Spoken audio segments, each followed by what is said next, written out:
नमस्कार मेरे सभी प्यारे साथियों को एग्ज़ाम डेस्टिनेशंस में आप सभी का हार्दिक स्वागत है प्यारे साथियों। तो दोस्तों, अपने फिजिक्स के अंदर सभी प्रतियोगी परीक्षाओं को मद्देनज़र रखते हुए फिजिक्स के अंदर अपने ग्रेविटेशन पढ़ रहे थे और ग्रेविटेशन चैप्टर का अपने फर्स्ट पार्ट कंप्लीट कर लिया था बच्चों। ग्रेविटेशन चैप्टर जो है वो फिजिक्स की जड़ है। कहने का तात्पर्य ये है कि सबसे इम्पोर्टेंट चैप्टर माना जाता है। इससे पहले अपने आरआरबी की जितनी भी परीक्षाएं थी, लोको पायलट की परीक्षा ले लीजिए, एएलपी की, ठीक है, आरआरबी जेई की परीक्षा हुई थी, जूनियर इंजीनियर की, एसएससी जेई की परीक्षा हुई थी, तो सर्वाधिक जो क्वेश्चन बने थे वो मैकेनिक्स पोर्शन के अंदर ग्रेविटेशन से बने थे बच्चों, ठीक है। इसीलिए ग्रेविटेशन को फिजिक्स का सबसे इंपॉर्टेंट लेक्चर माना जाता है। चलो, एक दूसरी बात, जैसा कि आपको पता है, अभी सूचना हाल ही की खबरों के अंदर आपको मिल गई होगी कि आरआरबी चेयरमैन के द्वारा अभी एनटीपीसी की तिथि घोषित हुई है, ठीक है। तो एग्ज़ाम की जो तिथि घोषित हुई है तो वो लगभग बताई जा रही है अप्रोक्सीमेट 15 दिसंबर, ठीक है ना, अर्थात 15 दिसंबर को तिथि घोषित हुई है। तो इसका कहने का तात्पर्य ये है साथियों कि आने वाले 4 या 5 महीनों के अंदर एग्ज़ाम कंडक्ट करवाने की पूरी संभावना है आरआरबी, एनटीपीसी और ग्रुप डी की। तो इस तिथि को मद्देनज़र रखते हुए आपको अपनी तैयारी को, अपनी प्रिपरेशन को बहुत ज़्यादा मजबूत बनाना पड़ेगा। जो आपके क्वांट्स पार्ट है, मैथमेटिक्स का पार्ट है, टेक्निकल पार्ट आपका साइंस का जो पार्ट है, इसको बहुत ज़्यादा स्ट्रॉन्ग करना पड़ेगा स्टूडेंट्स, क्योंकि सबसे ज़्यादा आपका 60% जो पोर्शन है वो मैथ रीजनिंग का ही है, ठीक है। और साथ ही साथ आपको साइंस है, ठीक है, टेक्नोलॉजी का जो पार्ट है आपका, करंट अफेयर्स का जो पार्ट है, स्टैटिक्स का पार्ट है, इसको भी साथ साथ कवर करते हुए चलेंगे। चलो अपने पार्ट पढ़ रहे थे, ग्रेविटेशन का पार्ट फर्स्ट कर लिया था, गुरुत्वाकर्षण। विद्यार्थियों, गुरुत्वाकर्षण का पार्ट फर्स्ट पढ़ लिया था ग्रेविटेशन का। आज करेंगे नेक्स्ट पार्ट। ग्रेविटेशन के अंदर अपने डिस्कस कर लिया था कि गुरुत्वीय त्वरण लास्ट में क्या होता है, ये अपने टॉपिक लास्ट के अंदर पढ़ रहे थे। ग्रेविटेशन एक्सीलरेशन क्या होता है, जिसके अंदर ग्रेविटेशन एक्सीलरेशन के अंदर अपने बातें कर ली थी कि गुरुत्वीय त्वरण है जिसको अपने जी से रिप्रेजेंट करते हैं, और जी इज इक्वल टू अपने पढ़ लिया था कैपिटल जी एम अपॉन में आर स्क्वायर। ये बात पढ़ ली थी और अपने यहाँ तक बात कर ली थी कि जी का वैल्यू होता है वो 9.8 मीटर पर सेकेंड स्क्वायर होता है। प्यारे बच्चों, यहाँ तक बात समझ में आई थी क्या? बिल्कुल आई थी।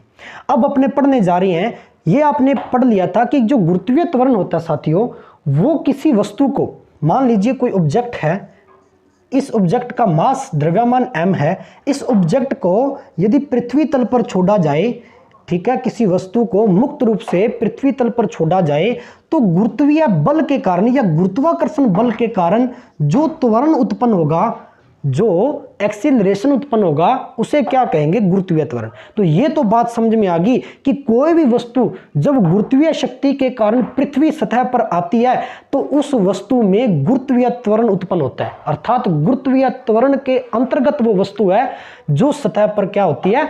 आगमित होती है, सतह पर जिसका आगमन होता है। ये बात अपने समझ ली थी और इस सूत्र के द्वारा अपने किसी भी वस्तु का गुरुत्वीय त्वरण है वो ज्ञात कर सकते हैं। ओके विद्यार्थियों, नेक्स्ट बात पढ़ने जा रहे हैं कि पृथ्वी पर जो जी का मान है, जी का मतलब स्मॉल जी का मतलब क्या हुआ भाई? गुरुत्वीय त्वरण। कि पृथ्वी पर गुरुत्वीय त्वरण जो है इसके मान में कैसे कैसे परिवर्तन आता है और क्या क्या परिवर्तन आता है। चलो पृथ्वी के बारे में पढ़ते हैं, ठीक है। मान लीजिए साथियों, ये पृथ्वी की स्ट्रक्चर है, संरचना है, ठीक है। ये दिशाओं के आधार पर अपने इसको बांट लेते हैं। पृथ्वी का जो नॉर्थ वाला पार्ट है इसको कहा जाता है पृथ्वी का उत्तरी ध्रुव या नॉर्थ पोल, और साउथ वाले भाग को कहा जाता है पृथ्वी का दक्षिणी ध्रुव या साउथ पोल। इतनी बात समझ में आई क्या साथियों? बिल्कुल आई। पृथ्वी का केंद्र भाग होता है 0, या इसको O से डोनेट करते हैं, जिसे कहते हैं सेंटर ऑफ अर्थ या पृथ्वी का केंद्र। तो अपने डिस्कस कर रहे थे जी के मान की, कि जी का मान कैसे कैसे रिएक्ट करता है अर्थ के अंदर, ठीक है। तो अर्थ के अंदर कैसे रिएक्ट करता है? सबसे पहली बात, ये जो पार्ट है आपका, इसको पोल से रिप्रेजेंट कर रहे हैं, ध्रुव से रिप्रेजेंट कर रहे हैं, और ये मध्य की जो रेखा है इसको कहा जा रहा है भूमध्य रेखा, या इसको इंग्लिश में बोलते हैं इक्वेटर, ठीक है। तो इसको अपने ई से रिप्रेजेंट कर देते हैं, स्मॉल ई से। इक्वेटर जो लाइन है भूमध्य रेखा। तो यहां अपने एक तथ्य सामने आया कि जो जी का मान होता है साथियों, वो ध्रुवों पर ज्यादा होता है, ध्रुवों पर अधिकतम होता है जी का मान, ध्रुवों पर अधिकतम होता है, मैक्सिमम होता है, किसकी बजाय? भूमध्य रेखा की बजाय। तो इक्वेटर पर क्या होगा? जी का मान मिनिमम होगा। इक्वेटर पर जी का मान क्या होगा साथियों? मिनिमम होगा। तो अपने एक समीकरण सामने आई कि जो जी का मान है वो ध्रुवों पर, पी का मतलब पोल पर, is greater than GE. GE तो अपने कह सकते हैं कि ध्रुवों पर हमेशा जी का मान ज्यादा होता है, किसकी बजाय? भूमध्य रेखा की बजाय। और पृथ्वी का जो सेंटर पार्ट है, पृथ्वी का केंद्र है, इस पर जी का मान हमेशा क्या रहता है साथियों? शून्य रहता है। इसीलिए भार की अवस्था है वो पृथ्वी के अंदर किसी भी ऑब्जेक्ट की बदलती रहती है। अब सर ये शब्द जो आया जिसको अपने कहते हैं वेट या भार, what is difference between weight and mass? बहुत अच्छा क्वेश्चन बनकर आता है कि क्या अंतर है द्रव्यमान और भार में? किसी वस्तु के भार और द्रव्यमान में क्या अंतर है, अभी अपने डिस्कस करेंगे। देख लीजिए, ये ऐसा ही क्यों होता है कि पोल पर, पृथ्वी के ध्रुवों पर जी का मान सर्वाधिक होता है, और जैसे जैसे पृथ्वी तल पर आते हैं, ऊपर से जब पृथ्वी तल पर आते हैं, नीचे आते हैं, तो जी का मान घटता जाता है, और जैसे ही भूमध्य रेखा से ध्रुवों की ओर बढ़ते हैं तो जी का मान क्या होता जाता है प्यारे साथियों? बढ़ता जाता है।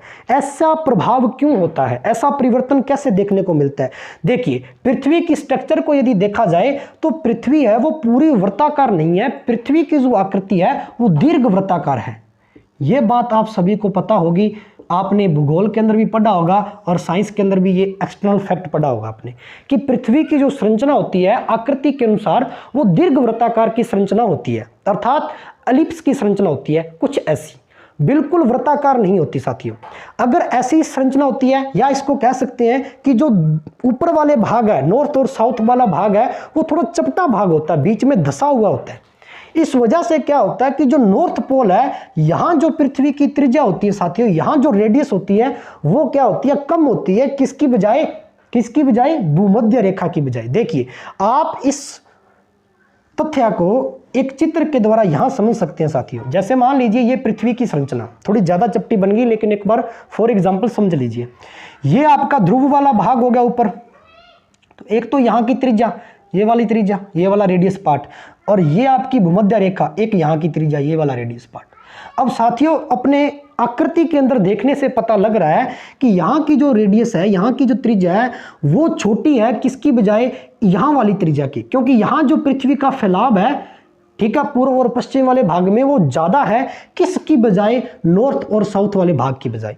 ठीक है, इसीलिए कहा जाता है कि जो नॉर्थ का भाग है, पृथ्वी का पोल वाला भाग है, ध्रुव वाला भाग है, वहां जी का मान अधिक होता है भूमध्य रेखा की तुलना में। ठीक है, ये चीज ध्यान रखना। चलो अब अपने बात कर रहे हैं नेक्स्ट वेट के बारे में, कि साथियों भार क्या होता है? किसी वस्तु का भार W से रिप्रेजेंट करते हैं, भार को कैसे डोनेट कर सकते हैं? साथियों, मैंने अभी आपको कहा कि कोई व्यक्ति है, अगर वो पृथ्वी की सतह पर बैठा है या खड़ा है, तो इसका मतलब क्या है? आप कहेंगे सर पृथ्वी गुरुत्वाकर्षण शक्ति के द्वारा उसको आकर्षित कर रही है, इसीलिए वो क्या है? पृथ्वी के साथ बंधा हुआ है।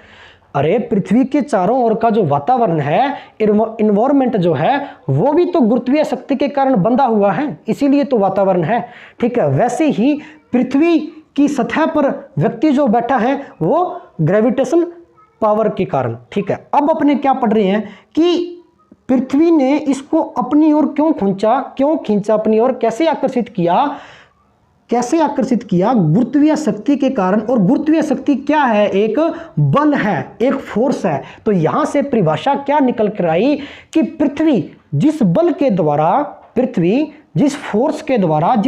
द्वारा वस्तु को अपनी ओर आकर्षित करती है, वो वस्तु का भार कहलाता है। नोट करते जाइए साथ साथ में। ठीक है, जो स्पोकन के रूप में वर्ड बाहर आ रहे हैं उसको नोट कीजिए बच्चों। ठीक है, कि पृथ्वी जिस बल के द्वारा, जिस शक्ति के द्वारा वस्तु को अपनी ओर आकर्षित करती है, वह वस्तु का भार कहलाता है। और भार जो है साथियों, वो हमेशा पृथ्वी की ओर लगता है, पृथ्वी की ऊर्ध्वाधर नीचे की दिशा की ओर लगता है। ये ध्यान रखना, ठीक है ना, क्योंकि वस्तु नीचे फेंक रहे हैं तो पृथ्वी क्या है? वस्तु को नीचे की ओर अपनी ओर अट्रैक्ट करेगी, तो वस्तु की जो दिशा होगी या भार की दिशा होगी वो भी क्या होगी साथियों? नीचे की ओर ही तो रहेगी, पृथ्वी की सतह की ओर होगी। तो यहां से अपने पास क्या है? W बराबर में m × G। ठीक है, भार क्या होता है, W बराबर में m इंटू जी। m का मतलब क्या हो गया, उस वस्तु का द्रव्यमान। साथियों द्रव्यमान क्या होता है, सदैव नियत रहता है। किसी भी ऑब्जेक्ट का जो मास है वो कभी भी नहीं बदलता, ये मोशन के चैप्टर में मैंने आपको बताया था। लेकिन भार वस्तु का बदलता है। क्यों बदलता है, भार इसीलिए बदलता है क्योंकि पृथ्वी की प्रत्येक जगह पर g के मान में क्या होता है, परिवर्तन। g के मान में परिवर्तन, g के मान में परिवर्तन होता है, जिसकी वजह से क्या होता है, वस्तु का भार है वो अलग अलग रहता है। हर एक सतह पर, हर एक जगह पर भार क्या होगा, अलग होगा। ध्रुवों पर अलग होगा, भूमध्य रेखा पर अलग होगा, केंद्र पर अलग होगा। इसी कारण क्यों, क्योंकि g के मान में परिवर्तन होता है, अर्थात गुरुत्वीय त्वरण बदलता है। लेकिन वस्तु का जो मास है, द्रव्यमान है, यह कभी नहीं बदलता। Not change the physical quantity of in object of mass. ठीक है, तो द्रव्यमान है वो कभी भी किसी वस्तु का नहीं बदलता, सदैव नियत रहता है। यह अंतर है भार और द्रव्यमान में मुख्यतः। नंबर दो बात कि अगर भार नहीं बदल रहा वस्तु का, ठीक है, भार नहीं बदल रहा वस्तु का, तो इसका मतलब क्या हो गया, द्रव्यमान नहीं बदल रहा, तो द्रव्यमान सदैव नियत रहेगा, बिल्कुल रहेगा। इसीलिए अपने भार क्या करते हैं, भार को कहते हैं कि किसी वस्तु अर्थात m द्रव्यमान की वस्तु का भार W कब होगा, जब गुरुत्वीय त्वरण उस पर क्या लगेगा, G। इसीलिए इसको कहते हैं m इंटू जी। G का मतलब गुरुत्वीय त्वरण, m का मतलब मास और W का मतलब उसका भार। और इसका जो यूनिट है SI, उसको न्यूटन से रिप्रेजेंट करते हैं, न्यूटन से, क्योंकि यह एक बल ही तो है, यह एक फोर्स तो है जो क्या कर रहा है, नीचे की ओर लग रहा है। कौन लगा रहा है, पृथ्वी लगा रही है। किस पर लगा रही है, उस वस्तु पर। किस वस्तु पर, जो पृथ्वी की सतह पर आना चाह रही है ना। तो यह एक क्या है, बल है, इसीलिए इसका मात्रक न्यूटन रखा गया साथियों। तो ये तो होगी भार के बारे में व्याख्या। चलो, भार पढ़ लिया, जी के मान में परिवर्तन पढ़ लिया, ध्रुवों पर जी का मान पढ़ लिया और भूमध्य रेखा पर जी का मान पढ़ लिया। अब अपने नेक्स्ट चर्चा करने जा रहे हैं, वो देख लीजिए।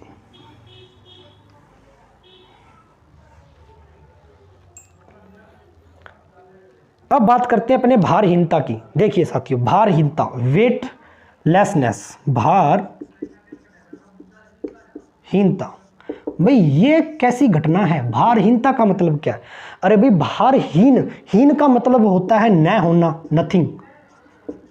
किसका न होना भाई, भार की बात कर रहे हैं, वेट की बात कर रहे हैं। तो भाई कोई वस्तु की ऐसी अवस्था होगी क्या कि जब वस्तु का भार ही ना हो। सर ये कैसी विचित्र घटना, हाँ बिल्कुल करेक्ट, कि जब वस्तु को स्वतंत्रता पूर्वक मुक्त अवस्था में नीचे गिरा दिया जाए, तब वस्तु का जो भार है वो शून्य अपेक्षित होता है। और जब भार इस अवस्था में शून्य अपेक्षित हो, भार 0 आ जाए, तो अपने कहेंगे कि वो वस्तु क्या है साथियों, भारहीनता की अवस्था में है। ठीक है, सबसे बड़ा उदाहरण मैंने इसकी डेफिनेशन में ही तो बता दिया कि मुक्त रूप से किसी पिंड को छोड़ दीजिए, जब पृथ्वी पर आएगा उसका भार जब नोट किया जाएगा तो शून्य अपने को दिखाई देगा। तो वो अवस्था क्या होगी, वस्तु की भारहीनता की अवस्था होगी। ठीक है ना, तो ये सबसे इंपॉर्टेंट बात। चलो, ये छोटा सा उदाहरण था, ठीक है, और छोटी सी परिभाषा थी कि अपने याद रखना था कि भारहीनता भी कोई गुरुत्वाकर्षण के अंदर कोई अवस्था होती है ऐसी। ठीक है, यहाँ तक बात समझ में आई क्या साथियों, बिल्कुल आई। चलो अब अपने बात कर रहे हैं एक महत्वपूर्ण टॉपिक की और, उपग्रह, सैटेलाइट, बहुत इंपॉर्टेंट बात है। देखिए दो चीज़ें सामने आई, एक तो होता है साथियों ग्रह और एक होता है उपग्रह, प्लैनेट और सैटेलाइट। भाई दोनों में क्या डिफरेंस है, अरे ग्रह क्या होगा, ग्रह, प्लैनेट क्या है, तो स्टार क्या, भाई जो स्वयं चमकते हैं। ग्रह क्या है, जो सूर्य के प्रकाश के कारण प्रकाशवान है। ठीक है, ग्रह एक जगह स्थिर है, ग्रह अगर स्थिर है तो ग्रह के चारों ओर जो चक्कर लगा रहा है वृत्ताकार कक्षाओं में, वो क्या होगा, उसका उपग्रह होगा। ठीक है, तो कह सकते हैं क्या कि किसी ग्रह के चारों ओर चक्कर लगा रहे या घूम रहे पिंड को क्या कहते हैं, उसका उपग्रह। ठीक है, किसी ग्रह के चारों ओर घूम रहे पिंड को क्या कहेंगे, उसका उपग्रह। चलो ये बात सर समझ में आ गई। ये बात तो हमने बहुत ही सुन ली कि सर कोई सैटेलाइट होता है जो पृथ्वी की कक्षाओं में चक्कर लगाता है। अलग अलग बातें दो प्रकार से पढ़ते हैं, एक तो होता है प्यारे बच्चों नेचुरल सैटेलाइट, प्राकृतिक उपग्रह, और एक होता है आर्टिफिशियल, कृत्रिम उपग्रह।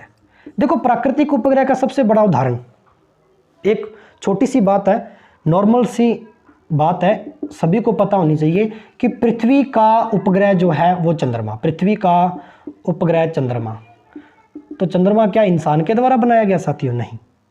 चंद्रमा क्या है? एक प्राकृतिक उपग्रह है, नेचुरल सैटेलाइट है, जो क्या कर रहा है? निरंतर पृथ्वी की कक्षाओं में चक्कर लगाता है। ठीक है, ऐसे ही मंगल के उपग्रह हो गए, बृहस्पति के उपग्रह हो गए। अब बात करते हैं कृत्रिम उपग्रह, जो मानव निर्मित है, जो मानव निर्मित है साथियों। मानव ने छोड़े हैं, जो पृथ्वी के चारों ओर क्या कर रहे हैं? कक्षाओं में चक्कर लगाते हैं। मानव के द्वारा छोड़े गए ऐसे ग्रह जो पृथ्वी की कक्षाओं में चक्कर लगाते हैं, तो क्या कहलाएंगे प्यारे साथियों? कृत्रिम उपग्रह। चलो ये बात होगी। बात कर रहे हैं कि कृत्रिम उपग्रह तो समझ गए कि भाई मानव निर्मित जो उपग्रह हैं वो कृत्रिम उपग्रह हैं, लेकिन ये कृत्रिम उपग्रह किस सिद्धांत पर कार्य करती है? ठीक है, what is a principle of satellite? इसका प्रिंसिपल क्या है? किस सिद्धांत पर वर्क करते हैं? जैसे एक उदाहरण के द्वारा समझते हैं साथियों। ये अपना एक प्लेनेट है अर्थ, और इसके चारों ओर एक उपग्रह इस प्रकार से छोड़ दिया जा रहा है। ठीक है, एक उपग्रह छोड़ दिया जा रहा है, नॉर्मल एग्जाम्पल के द्वारा समझिए। अब ये जो सैटेलाइट है वो अर्थ के चारों ओर क्या कर रहा है प्यारे साथियों? चक्कर लगाता है। तो सबसे मुख्य बात भाई, जब पृथ्वी का सेंटर पॉइंट है, ठीक है, और वो इस उपग्रह को अपनी ओर खींच के रखता होगा, तभी तो इसकी कक्षाओं में उपग्रह वो चक्कर लगाता होगा। अगर ये पृथ्वी का सेंटर पॉइंट है, इसको अपनी ओर न अट्रैक्ट करे तो ये पृथ्वी की कक्षा से बाहर चला जाएगा, और बाहर चला जाते ही दुर्घटना हो जाएगी। इस कारण ही ये अपना क्या करता है? पृथ्वी के चारों ओर नियत कक्षाओं में चक्कर लगाता है। कारण क्या हो गया? क्यों? क्योंकि पृथ्वी क्या करती है? अपनी ओर इसको अट्रैक्ट करके रखती है। तो कह सकते हैं क्या, उपग्रह का सिद्धांत क्या कहेगा कि उपग्रह के लिए जो आवश्यक अभिकेंद्रीय बल है ना, अभिकेंद्रीय का मतलब जो केंद्र की ओर लगने वाला बल, ये केंद्र की ओर, उपग्रह के लिए आवश्यक अभिकेंद्रीय बल जो है, ठीक है, उपग्रह के लिए आवश्यक अभिकेंद्रीय बल पृथ्वी द्वारा उस पर लगने वाले, पृथ्वी द्वारा इस पर लगने वाले गुरुत्वीय बल के क्या होता है? बराबर होता है। गुरुत्वीय बल के बराबर होता है। ध्यान रखना, बहुत ही इंपॉर्टेंट सिद्धांत है। इसे कहते हैं उपग्रह का सिद्धांत। कि क्या कहते हैं कि उपग्रह के द्वारा आवश्यक अभिकेंद्रीय बल पृथ्वी के द्वारा इस पर लगने वाले गुरुत्वीय बल के बराबर होता है। अर्थात ये जो अपना आवश्यक अभिकेंद्रीय बल जो चाहता है पैदा करना, वो किसके द्वारा उत्पन्न हो रहा है? वो गुरुत्वीय बल के द्वारा उत्पन्न हो रहा है। और ये गुरुत्वीय बल कौन उत्पन्न कर रहा है? ये फोर्स कौन रिएक्ट कर रहा है? अर्थ रिएक्ट कर रही है। अर्थ है वो इस उपग्रह को अपनी ओर खींच के रखना चाह रही है। किसकी वजह से? गुरुत्वीय बल की वजह से, ग्रेविटेशन की वजह से। ठीक है, और यह जो ग्रेविटेशन है वो कौन लगा रहा है? अर्थ। अर्थ के कहां लग रही है? अर्थ के सेंटर पॉइंट पर।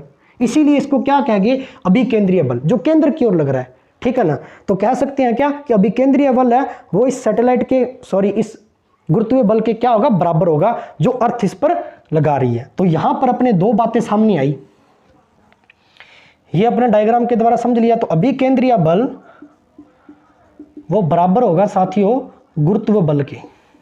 अभिकेंद्रीय बल को mv² अपॉन में r से रिप्रेजेंट करते हैं।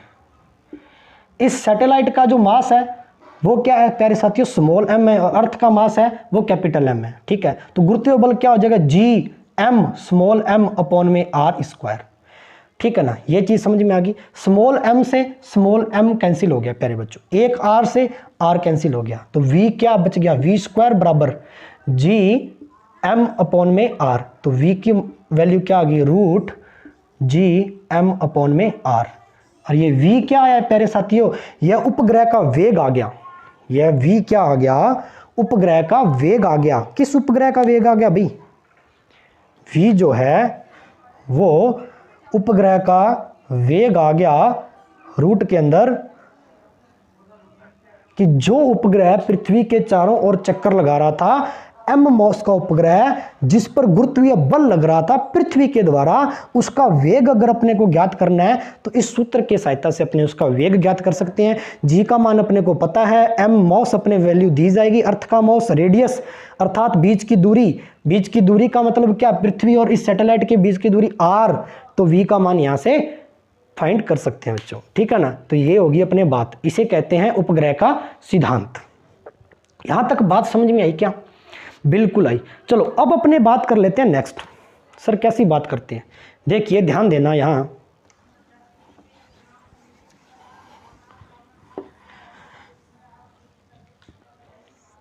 एक उपग्रह ऐसा भी होता है जिसे भूस्थिर उपग्रह कहते हैं या भूस्थायी उपग्रह। भी सर ये क्या बात होगी? भूस्थिर, भू का मतलब भूमि, स्थिर का मतलब रुका हुआ, और उपग्रह का मतलब जो चारों ओर चक्कर लगा रहा है, किसके? पृथ्वी के। तो कह सकते हैं क्या भाई ऐसा उपग्रह, ठीक है, जो भूमि से देखने पर रुका हुआ प्रतीत हो। भाई सर ये क्या बात होगी? जैसे मान लीजिए साथियों ये अर्थ है और यहाँ कोई सैटेलाइट है जो इसके चारों ओर क्या लगा रहा है? चक्कर लगा रहा है। यहाँ से किसी व्यक्ति के द्वारा इस सैटेलाइट को देखा जा रहा है पृथ्वी की सतह से, और जब अपने इसको देख रहे हैं तो अपने को ऐसा लग रहा है कि ये जो उपग्रह है वो रुका हुआ है। भाई कैसे रुका हुआ है?